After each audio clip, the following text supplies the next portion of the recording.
ಈಗಾಗಲೇ ವಿಷಯ ಅಂತ ಎಲ್ಲ ಹೇಳಿದ್ದಾರೆ ಅವರು. ನಮ್ಮ ಪಂಚಮಸಾಲಿ ಸಮಾಜದ ಹೋರಾಟ ಮೂರುವರೆ ವರ್ಷದಿಂದ ನಡೆದಿದೆ. ಹೋದ ಸಲ ಅಧಿವೇಶನದೊಳಗೂ ನಾವು ಹೋರಾಟ ಮಾಡಿದ್ದೀವಿ, ಅದಕ್ಕೂ ಮೊದಲು ಮಾಡಿದ್ದೀವಿ. ತಮಗೆಲ್ಲ ಇತಿಹಾಸ ಗೊತ್ತದೆ, ಇತಿಹಾಸ ಹೇಳ್ಕೊತ ಕುಂಡ್ರಂಗಿಲ್ಲ ನಾನು. ಈಗ ನಾಳೆ ಬರುವ ಅಧಿವೇಶನದಲ್ಲಿ 10ನೇ ತಾರೀಕಿಗೆ ನಮ್ಮ ಸಮಾಜದ ಹೋರಾಟ ಇದ್ದು, ನಮ್ಮ ಸಮಾಜದ ಹೋರಾಟಕ್ಕೆ ಸರ್ಕಾರ ಸ್ಪಂದಿಸಿದ್ರೆ ಒಳ್ಳೆಯದು, ಸ್ಪಂದಿಸಲಿ ಅಂಥೇಳಿ ನಾವು ವಿನಂತಿಸಿಕೊಳ್ತೀವಿ. ಒಂದು ವೇಳೆ ಸ್ಪಂದಿಸದೇ ಇದ್ದರೆ ನಾವು ಘೇರಾವ್ ಹಾಕಬೇಕು ಅನ್ನುವಂಥ ತಯಾರಿ ಒಳಗಿದ್ದೀವಿ. ಯಾಕಂದರೆ ಈಗಾಗಲೇ 10,000 ಟ್ರ್ಯಾಕ್ಟರ್ಗಳು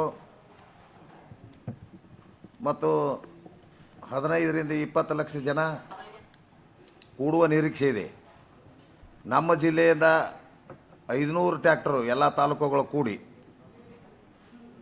50ರಿಂದ 60 ಸಾವಿರ ಜನ ಇಲ್ಲಿಂದ ಸಮಾಜದ ಬಾಂಧವರು ಹೋರಾಟಕ್ಕೆ ಭಾಗವಹಿಸ್ತಾ ಇದ್ದಾರೆ. ಇದು ಯಾಕಿಷ್ಟು ದೀರ್ಘಕ್ಕೆ ಬಿತ್ತು ಅನ್ನೋ ವಿಷಯ ತಮಗೆಲ್ಲ ಗೊತ್ತದ. ಆದರೆ ಒಂದು ಎರಡೇ ಮಾತಿನಲ್ಲಿ ಹೇಳ್ತೀನಿ. ಹಿಂದೆ ಹೋರಾಟ ಮಾಡಿ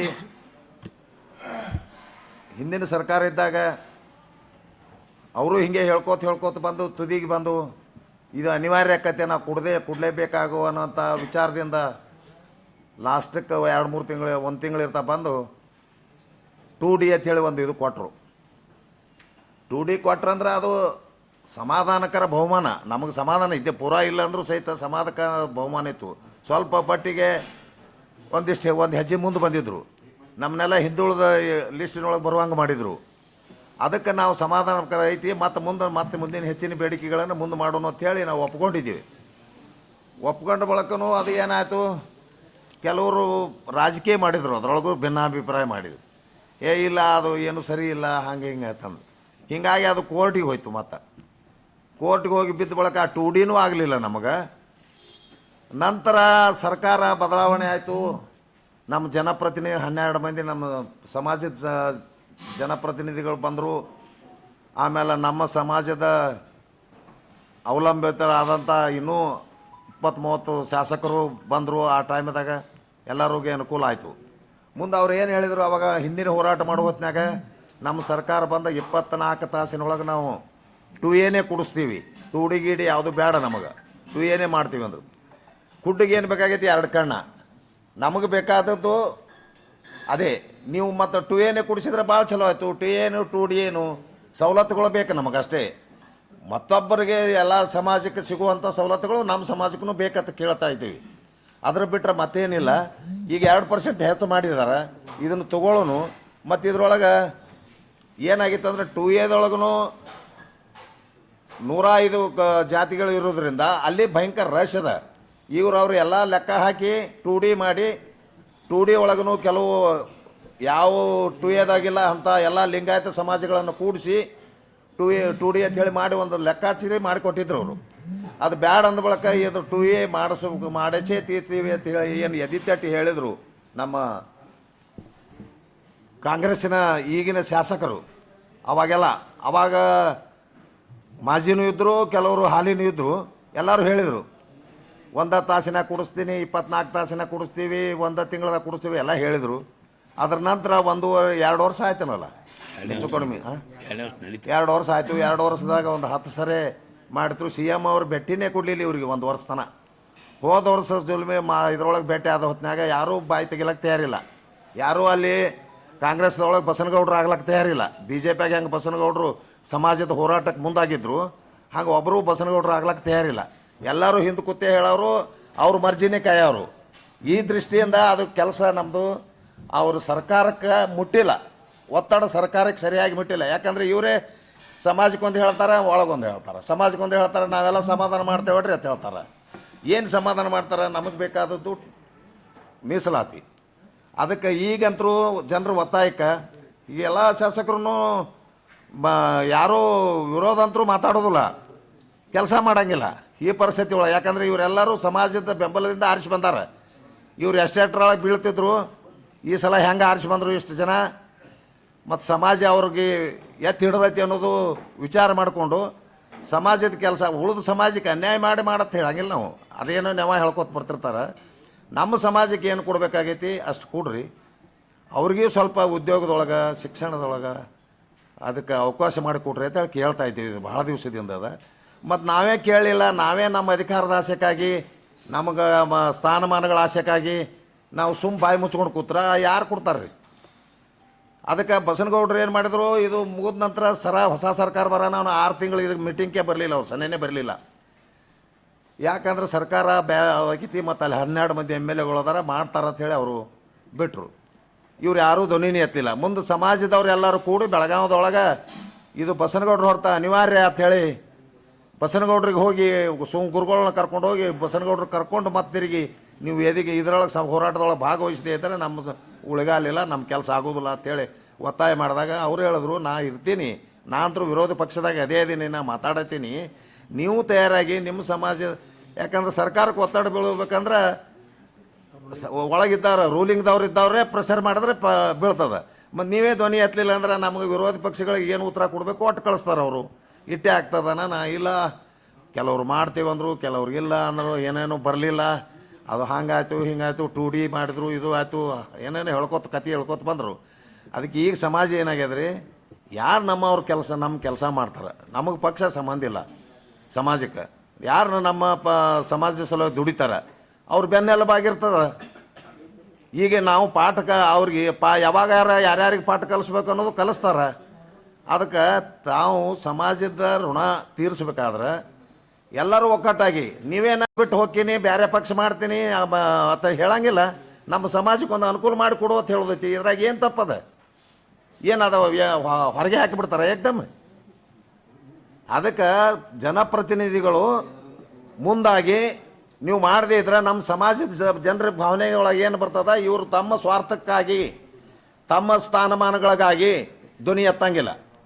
ನಾವು ಒಂದಿನ ಬೆಳಗಾವದಾಗೆ ಹೇಳಿದೆವು, ನಮ್ಮ ಲಕ್ಷ್ಮೀ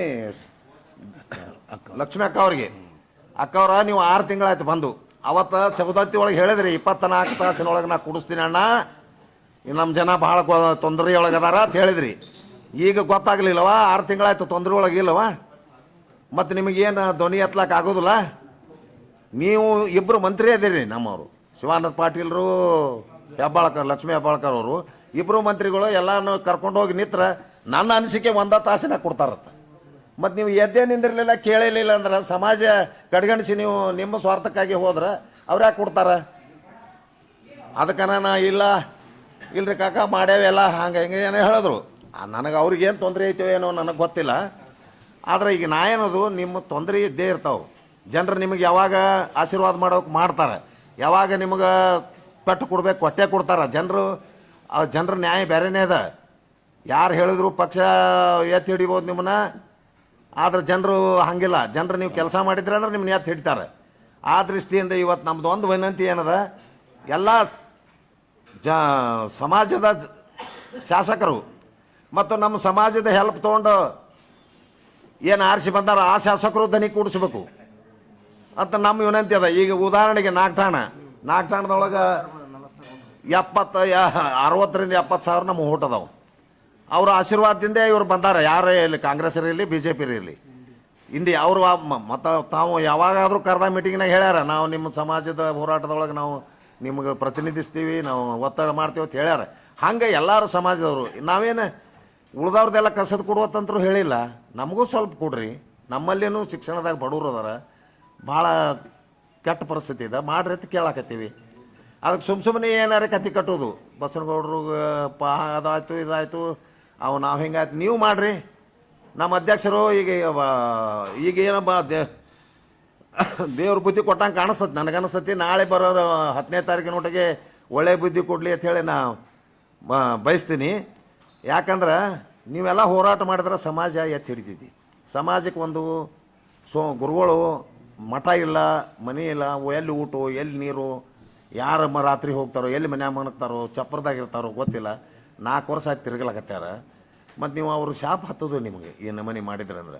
ಅದಕ್ಕೆ ಸಮಾಜಕ್ಕೆ ಇದೊಂದು ಕೆಲಸ ಮಾಡಿರಿ, ಏನು ಶಕ್ಯ ಅದ ಅದು ಕೊಡ್ರಿ. ನಾವು ಕಸದ ಕೊಡ್ರಿ ಅಂತ ಹೇಳಂಗಿಲ್ಲ ಯಾರಿಗೆ. ಅದಕ್ಕೆ ನಾವೇನು ಮಾಡ್ಬೇಕತ್ತೀವಿ ಈಗ ಒತ್ತಡ ಗುರುಗಳು ಇದಕ್ಕೆ ಬರಬೇಕಾಗಿತ್ತು ಈ ಪ್ರೆಸ್ ಮೀಟಿಗೆ. ಅವ್ರಿಗೆ ಅಲ್ಲಿ ಕೆಲಸದ ಒತ್ತಡ ಭಾಳ ಇರೋದ್ರಿಂದ ಲಾಸ್ಟಿಗೆ ಬಂದು ಇಲ್ಲ ನೀವು ಮಾಡಿಬಿಡ್ರಿ, ಟೈಮ್ ಇಲ್ಲ, ಬಸವನಗೌಡ್ರಿಗೆ ಬರ್ಲಿಕ್ಕಾಗೋದಿಲ್ಲ, ನನಗೂ ಬರ್ಲಿಕ್ಕಾಗೋದಿಲ್ಲ ಅಂತ ಅನ್ನೋದು ಅವ್ರ ಕೆಲಸದ ಒತ್ತಡದಿಂದ ಬರ್ಲಿಕ್ಕಾಗಿಲ್ಲ, ನಮಗೆ ಹೇಳತ್ತೆ ಹೇಳ್ಯಾರ. ವಿಷಯ ಅಂದರೂ ನಿಮಗೂ ಎಲ್ಲ ಇತಿಹಾಸದ ಗೊತ್ತದ ಪೂರಾ. ನಾವೇನು ಹೇಳ್ತೀವಿ, ಬರೀ ನಾಟಕ ಮಾಡಬೇಡ್ರಿ. ನಾಟಕ ಎಷ್ಟು ದಿನ ನಡೆಯೋದು? ನಮ್ಗೆ ಏನು ಕೊಡದಿದ್ರೆ ಕೂಡಲೇ ಅವ್ರಿಗೆ ಎಷ್ಟು ಕೊಡೋದು ಆಗಂಗಿಲ್ಲ ಅಂದ್ರೆ ಆಗಂಗಿಲ್ಲ ಅಂತ ಹೇಳಿ. ಅದಕ್ಕೆ ಸ್ಪಷ್ಟವಾಗಿ ಸರ್ಕಾರದ ತಪ್ಪ ಅನ್ನಂಗಿಲ್ಲ, ನಮ್ಮ ಜನಪ್ರತಿನಿಧಿಗಳು ಒತ್ತಡದ ಹಾಕಲಾರ್ದಕ್ಕೆ ತಪ್ಪ. ಯಾವ ಸರ್ಕಾರ ಆದರೂ ಮಣಿಬೇಕಾದ್ರೆ ಜನಪ್ರತಿನಿಧಿಗಳ ಒತ್ತಡ, ಜನರು ಜನಪ್ರತಿನಿಧಿ ಮಣಿಬೇಕಾದ್ರೆ ಪ್ರಜೆಗಳ ಒತ್ತಡ, ಇದು ಇದ್ರನ್ನೇ ಮಣಿತಾರೆ. ಅದಕ್ಕೆ ನಾವೇನು ಹೇಳಕತ್ತೀವಿ, ಇದು ಲಾಸ್ಟ್. ಎಷ್ಟು ದಿನ ಹೋರಾಟ ಮಾಡೋದು? 4 ವರ್ಷ ಆಯ್ತು ರೀ. ಎಷ್ಟು ದಿವಸ ಹೋರಾಟ ಮಾಡೋದು? ಇದು ಲಾಸ್ಟ್, ಕೊನೆಯದು. ಅದಕ್ಕೆ ಮೊನ್ನೆ ಹೋದ ಬೆಳಗಾವಿ ಅಧಿವೇಶನದೊಳಗೆ ಭಾಳ ಮುಜುಗುರಾಗಿತ್ತು. ಈಗ ಜನ ಕೇಳದಲ್ಲ ಅಂತ ಪರಿಸ್ಥಿತಿ ಇತ್ತು. ಏನೋ ದಂಧಲಿ ಆಕತಿ. ಸ್ವತಃ ಐ ಜಿ ಅವರೇ ಹೇಳಿದ್ರು, ಇದಿಲ್ಲ ನೀವು ಬಿಟ್ಟು ಚಲೋ ಮಾಡಿದ್ರಿ, ಇಲ್ಲಿಗೆ ದೊಡ್ಡ ದಂಧಲಿ ಆಗಿ ಅಲ್ಲೋಲ್ ಕಲ್ಲೋಲ್ ಆಕಿತ್ತು ಅಂತೇಳಿ. ಯಾಕಂದ್ರೆ ಜನರು ರೊಚ್ಚಿಗೆದ್ರಂದ್ರೆ ಕೇಳೋದಿಲ್ಲ ರೀ, ಯಾರ ಮಾತು ಕೇಳೋದಿಲ್ಲ. ನಾವು ಹೇಳಿದ್ರು ಕೇಳೋದಿಲ್ಲ, ಯಾರು ಕೇಳೋದಿಲ್ಲ. ಅದಕ್ಕೆ ಜನರು ಈಗ ಇದನ್ನು ಭಾವನೆ ಅರ್ಥಕೊಂಡು ಸರ್ಕಾರ ಮತ್ತು ನಮ್ಮ ಜನಪ್ರತಿನಿಧಿಗಳು ಒತ್ತಡಕ್ಕೆ ಮಣಿದು ಏನಾರೇ ಒಂದು ಹಾದಿ ಹುಡುಕಿ ನಮಗೇನು ಶಕ್ಯ ಅದ ಅಷ್ಟು ನಿಮ್ಗೆ ಮಾಡ್ಲಿಕ್ಕೆ ಶಕ್ಯ ಐತೆ ಅಷ್ಟು ಮಾಡಿಕೊಡ್ರಿ ಅಂತೇಳಿ ಮನವಿ ಮಾಡ್ಕೊಳಕತ್ತೀವಿ ಅಷ್ಟೇ. ಮತ್ತೇನಿಲ್ಲ. ನಮ್ಮ ಜನರಂತರೂ ಈ ಸರಿ ಕೇಳೋದಿಲ್ಲ, ಯಾರು ಹೇಳಿದ್ರು ಕೇಳೋದಿಲ್ಲ. ಇಲ್ಲಿಂದ 50-60 ನಾವು ಅಂದಾಜು ಹೇಳೇವಿ. ಯಾವ ಊರಾಗ ಕೇಳಿದ್ರು ಎಲ್ಲರೂ ನಾವು ಬರ್ತೇವೆ ಎಲ್ಲ ಕತ್ತಿದ್ದಾರೆ. ಅದಕ್ಕೆ ಇಲ್ಲಿಂದ 1 ಲಕ್ಷ ಜನ ಹೋದ್ರೂ ಏನು ಆಶ್ಚರ್ಯ ಇಲ್ಲ.